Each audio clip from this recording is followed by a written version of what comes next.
Guys, it is crazy to see Samsung release a smartphone that not only undercuts the competition on price but also manages to outperform many of them in key areas. This right here is the Samsung Galaxy A07, priced at just 135,000 naira or around $90. Raise an important question: what compromises were made to achieve this level of value? Or simply put, what's the catch? Well, in this video, I'm going to review it and share my honest opinion with you guys. Let's see if we're going to uncover anything unusual. Now, starting with what's inside the box, as you can see, no surprises here. You're only getting the device itself, a Type-C cable, and a SIM ejector tool.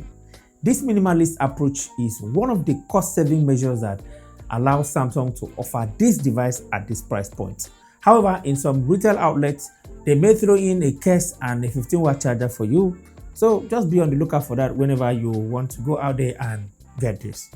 Now, moving on, the Samsung Galaxy A07 is sleek and has a very thin profile, making it comfortable to hold and light enough that you could forget it inside your pocket. The design is in line with the current A series devices. It is made from plastic, which is expected at this price point, even though it does not really feel like plastic. It comes in three unique colors. There's black, green, and light violet, which is what I have here. It looks stunning even though it attracts fingerprints a lot.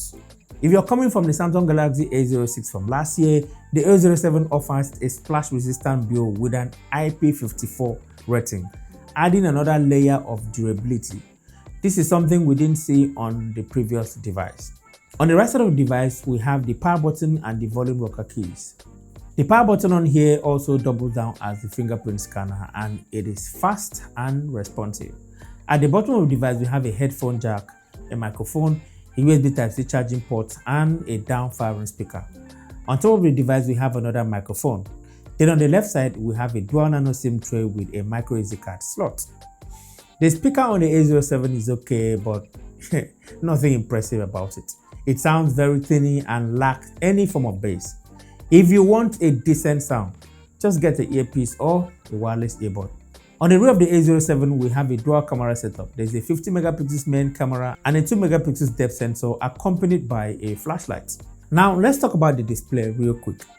First thing first, it is not going to blow you away or anything like that, especially when you consider the fact that this U-shaped notch right here looks hideous in 2025. I just don't like it. What's really going on? Well, that aside, the display is a 6.7 inches 720p IPS LCD with a 90Hz refresh rate. Nothing too fancy in terms of specs. It's all about achieving the balance here for you to get the device at a reasonable price. Colors are pretty solid, not too flashy, but they get the job done. The text is sharp enough for anyone to read without any issues. When it comes to watching YouTube videos or consuming media content, it is smooth and decent. Playback is smooth, and the slightly bigger screen actually provides a more immersive experience.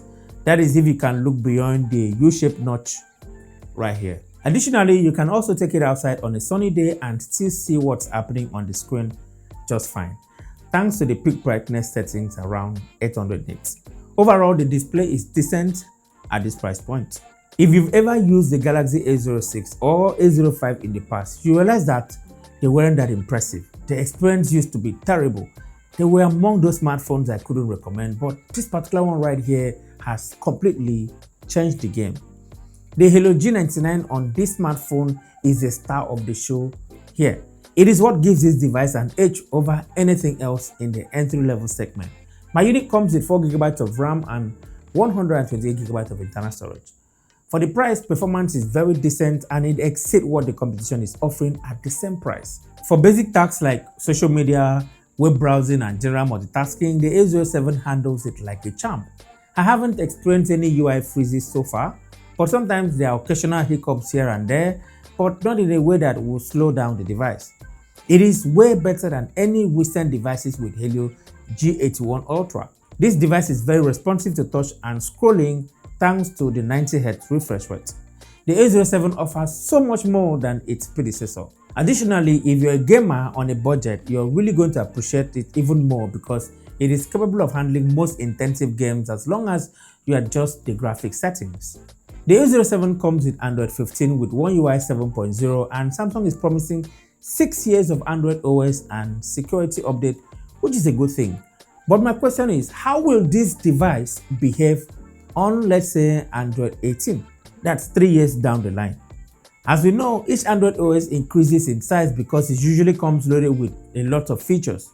Do you think this phone, the A07, will be able to run Android 18 efficiently? Talk more of Android 20. Secondly, how many people actually uses a budget phone for up to 6 years? For me, this sounds like pure marketing. What do you think? Let me know down in the comments. Now, that aside, One UI on this device is clean, minimal with little to no bloatware. I love how seamless and polished it looks. Not all One UI 7.0 features are available on this entry-level device. For example, Edge panel and a few others. And to me, that's fine. I don't think you need it here because this feature may slow down the device a bit.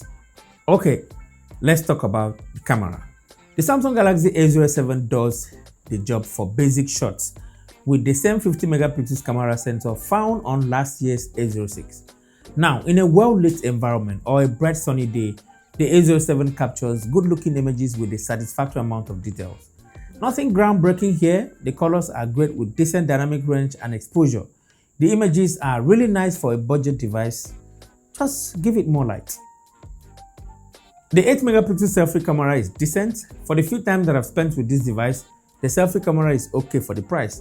Most of the images that I took look sharp and bright with good dynamic range. I don't want to say much, just go through the images and tell me what you think about them in the comment section.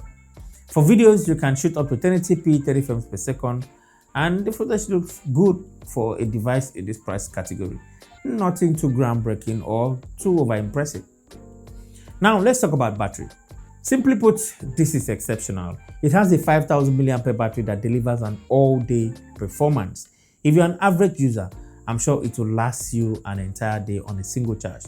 Most people can even do up to 2 days on this device. And I'll say all of this has to do with proper optimization that One UI brings to this device. The only downside here is you have to go out there and buy a charger separately. However, this device supports up to 25 watt fast charging, so if you have up to 25 watt charger lying around, you can use it to juice it up. Okay, in conclusion, Samsung did not really cut too many corners to get you something exciting at this price. The A07 is a well-rounded device. It offers an excellent value for money. It offers a blend of modern design, best performance in the segment, extended software support, and reliable battery life.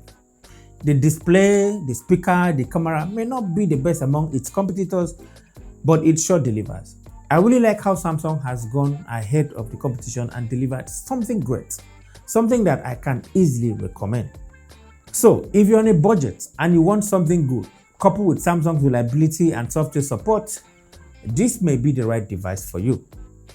So that is it, my review of the Samsung Galaxy A07. Kindly share your thoughts with me down in the comment section. Thank you so much for watching. If you enjoyed watching this video, give me a like and subscribe to the channel. And I guess I'll talk to you in the very next one. Bye-bye.